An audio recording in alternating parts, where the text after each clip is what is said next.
सुने इंडिया जब जब यहाँ माइक लेके आता है तो आखिर सोचता है कि गांधी ने आखिर चंपारण को ही क्यों चुना अंग्रेजों को भगाने के लिए। यहाँ आने के बाद पता चलता है यहाँ के लोगों का जो है व्यवहार और लोगों के अंदर जो चलता है कि गांधी ने पूरा देश छोड़ के चंपारण को क्यों चुना। आज यहाँ लोग इकट्ठे हुए हैं। बगहा की लड़की ममता का जो बलात्कार हुआ है उसको लेके देवराज के लोग जो है एनआरसी चौक, इस चौक का नाम दिया गया है, एनआरसी चौक से जो है देवराज के लोग जो है हजारों हजार की संख्या में जो है उसको लेके कैंडल मार्च आज किए हैं। और आप देखे होंगे वीडियो के अंदर कि हजारों लोग जो है काफी जो है आक्रोश में है और वो चाहते हैं कि देश के अंदर जो है आए दिन इस तरह की जो घटिया घटना हो रही है, आए दिन किसी न किसी का जो बलात्कार हो रहा है, लोग चाहते हैं कि ऐसी घटिया हरकत न हो, इसीलिए लोग सड़कों पे हैं और चाहते हैं जो है जल्द से जल्द जो है उनको फांसी की सजा मिले। सर, हम आपसे जानना चाहेंगे इस देश के अंदर जो मौजूदा हाल है कि लोग हर मुद्दे को जो है धर्म के नाम से देखते हैं, यहाँ तक कि जो है किसी लड़की का बलात्कार होता है तो उसको भी लोग जो है धर्म के नाम पे देखते हैं। आप क्या कहना चाहेंगे इस पे? ये उन लोगों की मानसिकता जो है वो मानसिकता आज इंसानियत के लिए खो चुका है। अगर उनके अंदर थोड़ी सी भी इंसानियत होती तो उस मानसिकता से वो नहीं देखते। आज देश में जिस तरह से आज बगहा के अंदर ये जो घटना हुई है, इससे पूर्व 1 महीने पहले बेतिया में भी ये घटना हुआ था। अगर यदि ये लोगों की मानसिकता जो इस तरह की मानसिकता रखे हुए, अगर इनकी मानसिकता में इंसानियत होती तो आज ये ममता बच जाती, ममता के साथ भी ये घटना नहीं होता। इसके लिए हमें जो है समाज को अपने मानसिकता को सुधार रखना है और महिलाओं को मान सम्मान देना है, साथ में उनको जो भी सुरक्षा है उस सुरक्षा को मुहैया कराना है, चाहे वो केंद्र सरकार हो या राज्य सरकार हो। इसी हित के लिए जो है हम देवराज के जितने भी युवा साथी या जनता है उसको सहमत के साथ, एकता के साथ हम लोग कैंडल मार्च का आयोजन किया और साथ में जो हमारी पीड़िता थी जिनके साथ इस तरह का घटना हुआ है उनको परिवार वालों को मुआवजा मिले, प्लस सरकारी नौकरी मिले और केंद्र और राज्य सरकार शीघ्र ही इस पे फैसला लेकर हत्यारों को जल्द से जल्द फांसी की सजा सुनाए।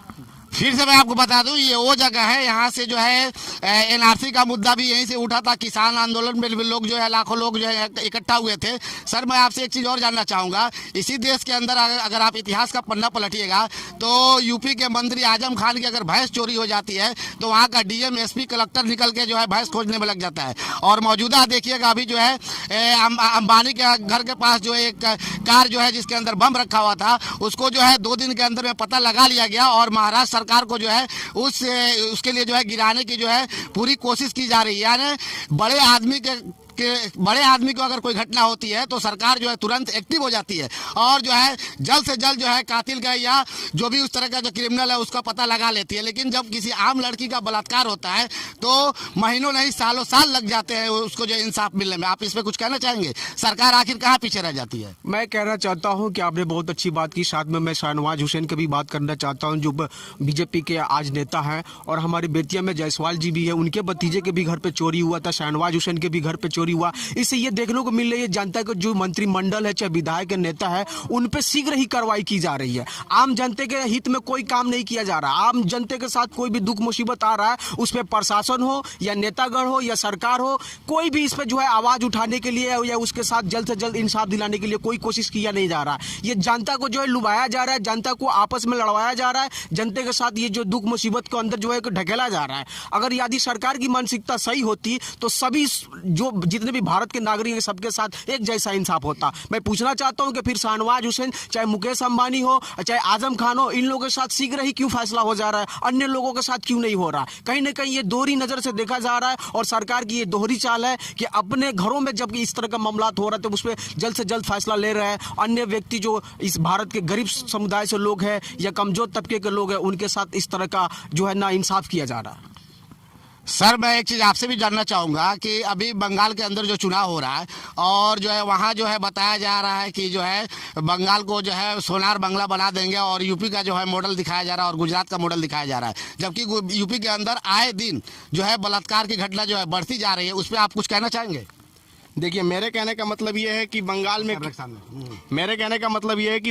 क्या हो रहा है, पहले ये देखेंगे कि मेरे बिहार में क्या हो रहा है। और ये मेरे बगल में जो बगहा है जो ममता के साथ हुआ है, एक शायर का शेर है कि जलते घर को देखने वालों फूस का छप्पर आपका है, आपके पीछे तेज हवा है, बाकी मुकद्दर आपका है।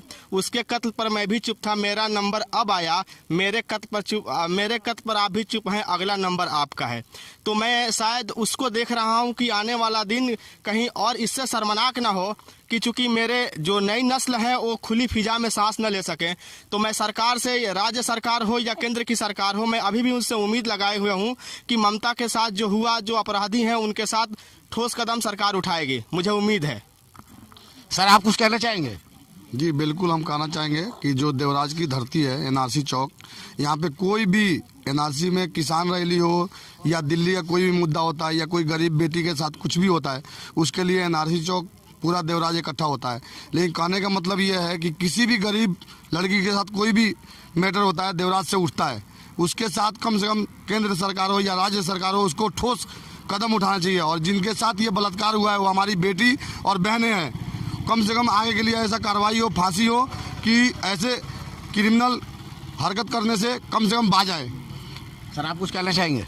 हम लोग आज यहाँ पे जमा हुए हैं क्योंकि ये जो घटना हुआ है पीड़िता के साथ, ममता के साथ, तो हम लोग संवैधानिक तरीके से यहाँ जमा हुए हैं और सरकार से संवैधानिक दायरे में ही हम लोग मांग करते हैं कि जल्द से जल्द न्याय मिले बच्ची को। सर आपसे एक सवाल और जानना चाहेंगे, इस देश के अंदर जैसे अगर किसी लड़की का बलात्कार होता है और उस स्टेट में, उस राज्य में अगर चुनाव हो तो जितने भी संगठन है, चाहे वो मुस्लिम संगठन हो, चाहे बजरंग दल हो या शिवसेना हो या करनी सेना हो, कई तमाम तरह के संगठन है, वो पूरा हल्ला मचा देते हैं। लेकिन अभी चूंकि बिहार में जो है चुनाव नहीं है, तो क्या ऐसा लगता है चुनाव न होने की वजह से ये जितने भी संगठन है, चाहे मुस्लिम संगठन हो, चाहे करनी सेना हो, चाहे बजरंग दल हो, वो जो है खामोश बैठे हैं?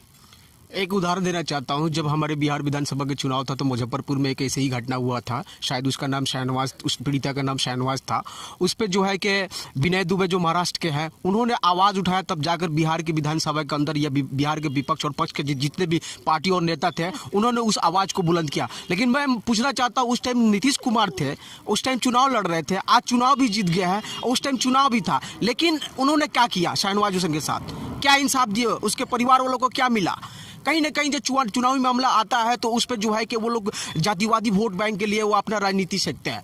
अगर वहाँ पे जो है कि जो रेप किया हुआ था, जो उस टाइम जो क्रिमिनल था वो किसी और जाति से बिलोंग कर रहा था और वहाँ पे जो पीड़िता थी वो मुसलमान समुदाय से थी, इसलिए यहाँ जाति समीकरण करके उसके साथ इंसाफ नहीं हो पाया और वो जाति वोट बैंक के चक्कर में उस पीड़िता के साथ जो बीता उसके परिवार वाले जानते हैं और हम जैसे आम जनता जानते हैं। ये चुनावी मामला है, चुनावी मामला में ये वहाँ पे जातिवादी मामला चला जाता है, चाहे किसी के साथ रेप हो या कोई बड़ा घटना हो, उसमें भी ये लोग जातिकरण समीकरण खेल लेते हैं। बहुत बहुत शुक्रिया सुन इंडिया से बात करने के लिए, शुक्रिया।